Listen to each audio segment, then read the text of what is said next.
Hello everyone, let's start our new chapter of civics, uh, unit 5. The chapter name is chapter 9, public facilities. As you can see in the picture, the three society pics are there: the society Annanagar, Jaipur, or Madipakkam. These are the society of Tamil Nadu. So the first question which comes in our mind, then what do you understand by the mean of public facility? Yes, in this chapter we shall study as to what are public facility and how important is the role of government to providing these public facility to each citizen of their country.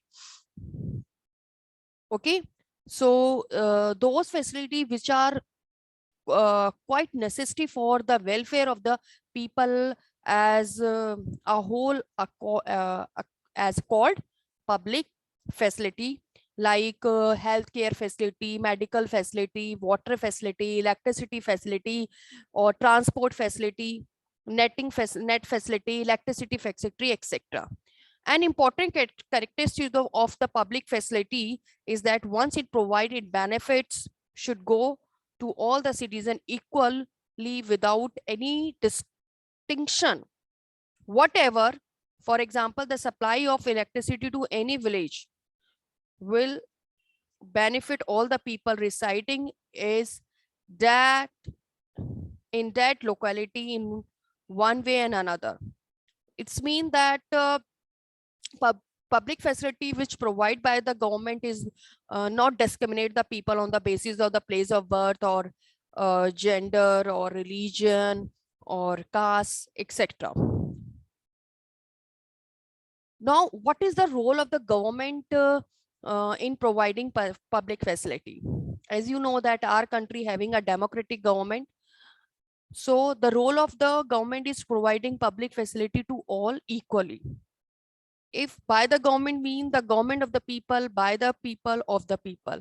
So this is the duty of the government to look after welfare of the public and providing all type of facility to all people, which easily accessible for to all people, affordable by all people, or reach to all people. And this thing only done can do by the government, because the whatever the work done by the government, there is no it has no profit motive of its own, you know. If we talk about the public the facility which is provided by private companies, they have first their motive is profit. They earn lots and lot profit. But if we talk about the government, if we talk about the medical facility which provided by the government, there is no uh, profit motive behind that. They only want to give the good medical facility to their citizen. Fine. Now in your book, there is an example given of Chennai. So three localities are there. You can see in this picture in Ram Gopal house, which is in Annanagar locality. And here the servant washing his car. Okay. And you can see the wastage of water. And next picture, you can see Padma, another lady waiting for water. Now the next picture, Madipakkam, what you feel? You see the water bottle. Am I right? And the next one is Malaipur, the tank service is there and everyone waiting for this water tank service.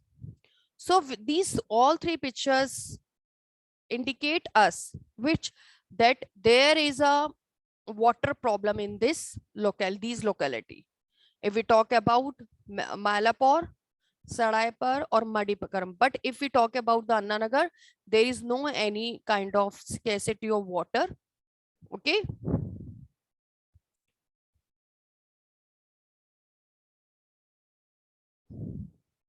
So here they given the story, as I told you, the water and the people of Chennai.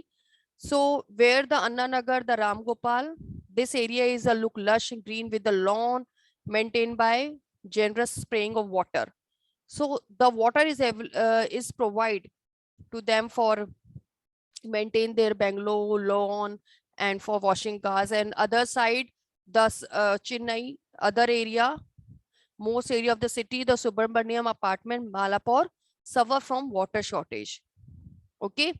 Or Subramaniam spent 500 to 600 month for buying water from the tanker, as you can see in the picture. Now here you can see the slum area. The Siva lives on the rent on the first floor, the house of Madipakkam, and get water once in 4 days. Okay. And shortage of water was major reason. That is why the Siva cannot bring his family to Chennai, because there is a shortage of water problem in that area. For his daily use, he buy a bottled water. Now look at the Padma, who work as a domestic helper, and she live in nearby slum area. She pay a rent 650 rupees for hutman, which has neither a bathroom and nor a tap connection. For 30 such hutmen, there is a common tap at one corner in which water comes from a borewell for 20 minutes twice daily. दिन में 2 बार आता है, only for 20 minutes. And family get to fill a maximum of 3 buckets. Every family can fill 3 buckets this time. So the same water is used for washing and drinking. And summer the flow became a trickle, so that one family get water only at the cost of another. And people have to wait a long hour for the water tanker. So they given the comparison between the locality.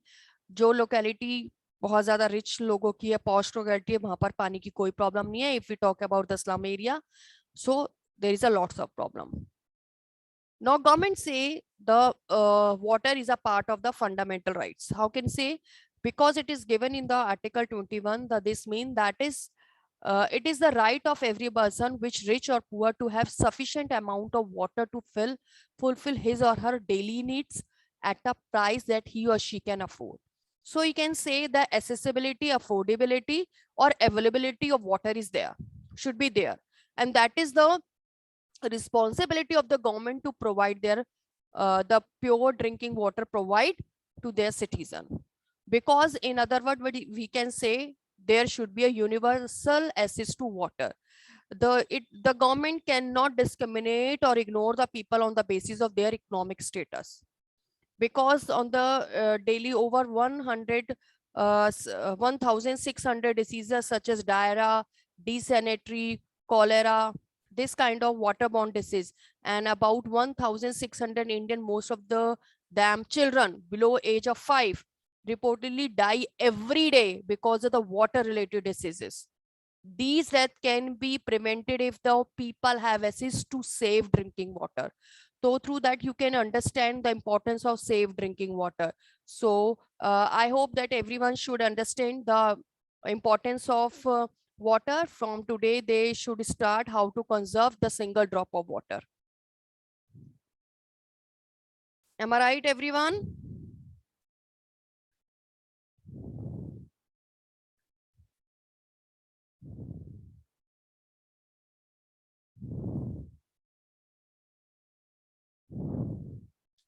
Right?